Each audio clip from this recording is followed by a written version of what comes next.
नमस्कार, मी लतिका. तुम्हा सर्वांचं पुन्हा एकदा माझ्या छान अशा मराठी ब्लॉगमध्ये अगदी मनापासून स्वागत. तर चला, आज आपण अगदी पारंपरिक पद्धतीने, गावाकडच्या पद्धतीने चुलीवरती शेंगोळ्याची रेसिपी तुम्हाला मी आज बनवून दाखवणार आहे. अगदी माझ्या सासूबाईंच्या पद्धतीने मी तुम्हाला आज शेंगोळ्याची रेसिपी बनवून दाखवणार आहे.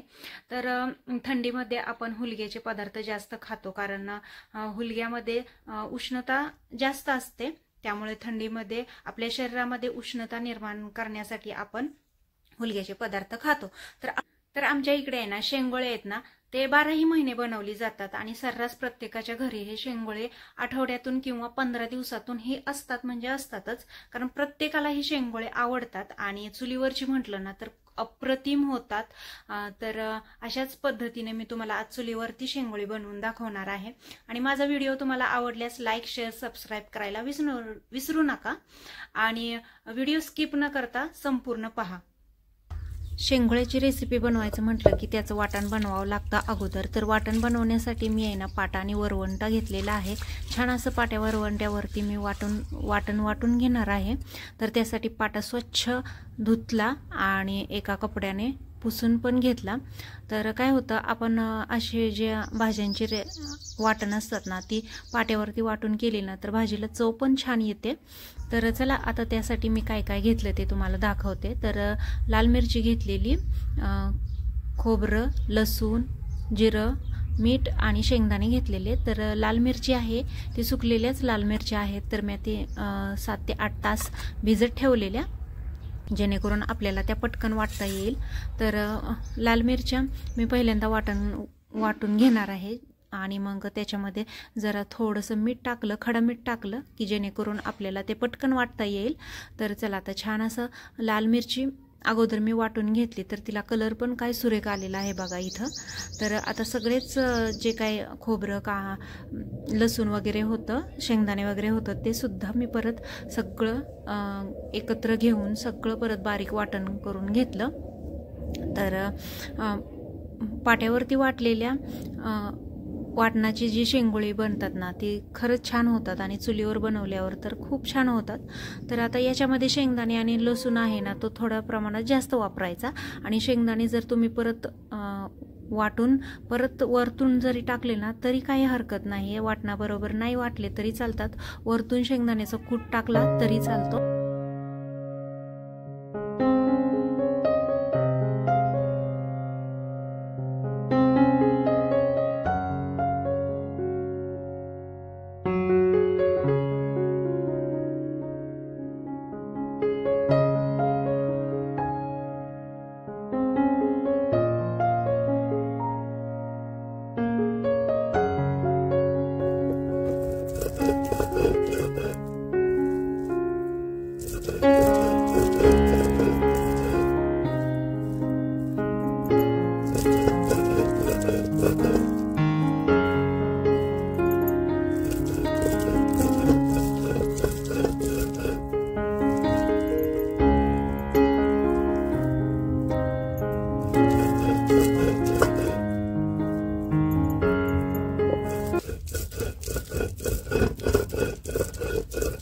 वाटण वाटताना आहे ना पाण्याचा वापर केला म्हणजे वाटण आहे ना पटकन असं वाटलं जातं. जसं की आपण मिक्सरमध्ये जसं पाणी घालून थोडं थोडं करून बारीक करतो, तसंच पाट्यावरती सुद्धा आपल्याला पाणी घालून आहे ना वाटण असं छान बारीक वाटून घ्यायचं आहे.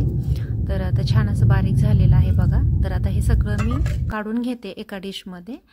त्याच्यानंतर मग आपल्याला आहे ना हुलग्याचं पीठ मळून घ्यायचं आहे. जे शेंगोळ्यासाठी जे पीठ मळलं जातं ते पीठ मळून घ्यायचं आहे. तर चला, आता छान असं वाटून घेतलेलं आहे मी.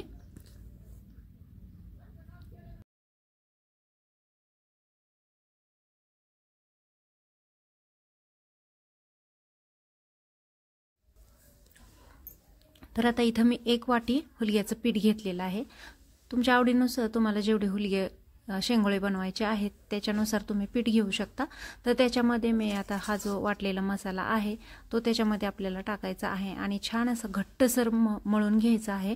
आणि याच्यामध्ये मिठाचं प्रमाण जास्त टाकायचं, कारण मीठ जेवढं जास्त तुम्ही टाकाल, जास्त म्हणजे खूप जास्त टाकायचं नाही, कारण आपल्याला परत भाजीमध्ये मीठ टाकायचं नाही. आपल्याला हे जे आपण मळतो, पीठ मळतो, त्याच्यामध्येच आपल्याला मीठ टाकून घ्यायचं आहे, जेणेकरून आपली जी शेंगोळे असतात ना ती छान व्यवस्थित वळली जातात. तर आता हे बघा, मी असं घट्टसर गोळा मळून घेते आता हा.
तर तेल लावून आपल्याला आहे ना घट्टसर असा गोळा मळून घ्यायचा आहे. तर थोडं तेलाचं प्रमाण जास्त वापरायचं. तर आता इथं आहे ना मी हाताला पण तेल लावून घेतलेलं आहे आणि छान असं अशी वळून घ्यायची शेंगोळी बघा. तर एक सपाट असं ताट घ्यायचं किंवा परातीचा पाठीमागचा जो भाग असतो ना त्याच्यावरती जरी शेंगोळी वळाली ना तरी चालतंय. तर हे बघा, बघू शकता मी हाताला तेल लावलेलं आहे आणि अशा प्रकारे मी ही शेंगोळी वळत आहे. तर गोल असे वेडे करतात शेंगोळ्याचे, पण मला एवढे जमत नाहीत, पण जेवढं जमतंय तेवढं तर ते तुम्हाला मी दाखवली. तर बाकी प्रोसेस सगळी ही सेमच असते म्हणजे शेंगोळींची. तर हे बघा, हे अशा पद्धतीने मी शेंगोळे बनवतात. कोणी खाली ताटावरतीच दाब देऊन सुद्धा बनवता येतात. जसं ज्याच्या त्याच्या पद्धतीने जसं जमेल तसं बनवायची. फक्त गोल वेडे मला जमत नाहीत, त्यामुळे मग मी अशा पद्धतीने शेंगोळे.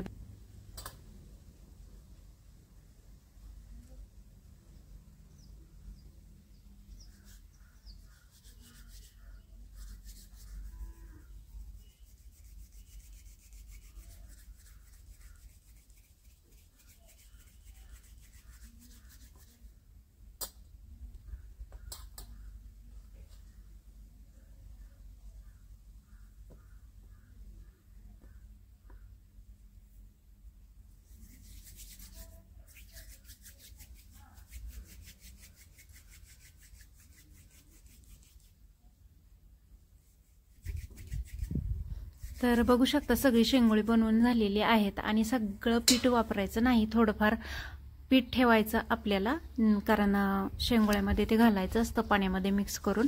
तर हे बघा, सगळी शेंगोळी मी अशी वळून घेतलेली आहेत आणि थोडासा पिठाचा गोळा ठेवलेला आहे, जेणेकरून आपल्याला याच्यामध्ये पाणी टाकून हे सगळं पाण्यामध्ये मिक्स करून परत ते आपल्याला शेंगोळ्याच्या रस्स्यामध्ये टाकायचं आहे.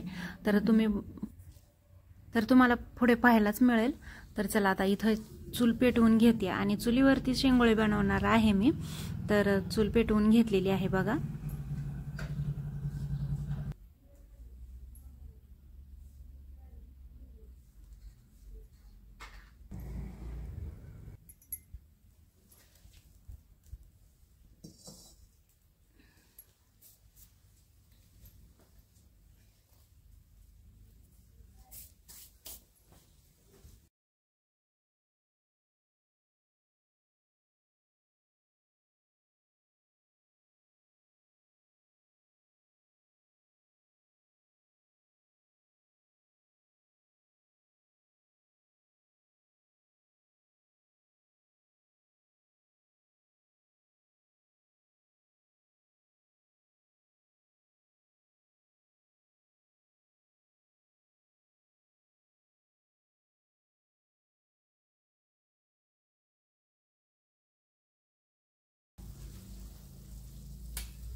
जो काय पिठाचा गोळा होता तो मी छान असा पाण्यामध्ये मिक्स करून घेतला आणि आता हे पाणी आहे ना ते आपल्याला त्या शेंगोळ्यांच्या रश्यामध्ये टाकायचं आहे। तर आम्हाला पातळ अशी थोडीफार पातळ शेंगोळे आवडतात कारण आम्हाला रस्सा खूप आवडतो शेंगोळ्यांमध्ये। तर तुम्ही बघू शकता, हे बघा मी आटवली आहेत, आता चुलीवर छान अशी आटली आणि आता ही छान मस्त शेंगोळी तयार झालेली आहेत। तर ही लाल मिरचीमधली शेंगोळी आहेत, कोणी हिरव्या मिरचीमध्ये सुद्धा बनवतं। तर अशा पद्धतीने आमच्याकडे अशी शेंगोळी बनवली जातात, तर चवीला खूप छान लागतात आणि गावाकडची अगदी गावरान पद्धतीची ही शेंगोळी आहे। तुम्ही नक्की एकदा ट्राय करून पहा।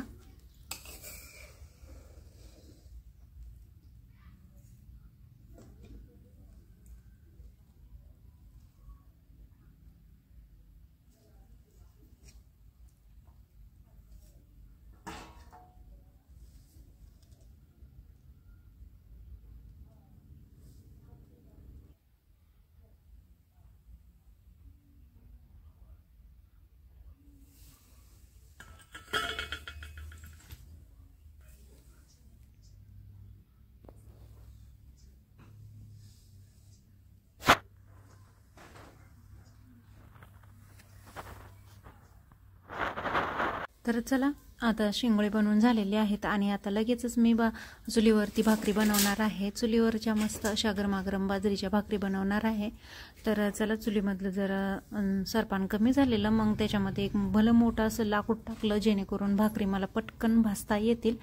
तर चुलीवरची आरावरची भाकर खायला खरंच छान लागते। तर संध्याकाळ झालेली आणि मुलाला पण भूक लागलेली आणि आमच्या कार्तिकला आहे ना शेंगोळे खूप आवडतात, म्हणजे आम्हाला घरामध्ये सगळ्यांना शेंगोळे आवडतात आणि अशी बाजरीची भाकरी असली ना गरमागरम तर खूप छान लागतात।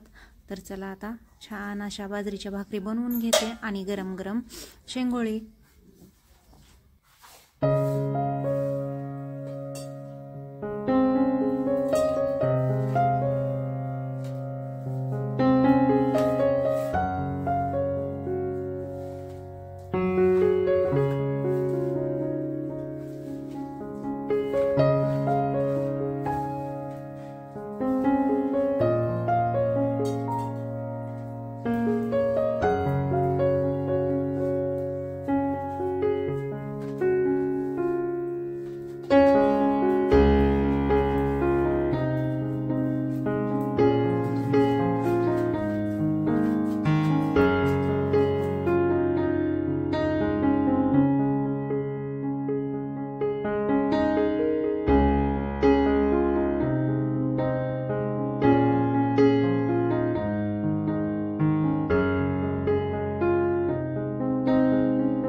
तर या सगळेजण जेवायला चुलीवरची गरमागरम बाजरीची भाकरी आणि गरमागरम शेंगोळे खायला. तर बघा असं छान असं ताट केलेलं आहे, सोबत कांदा पण घेतलेला आहे.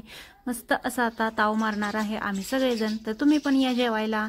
तर माझा व्हिडिओ तुम्हाला कसा वाटला, व्हिडिओ आवडल्यास लाईक शेअर सबस्क्राईब करायला विसरू नका. धन्यवाद.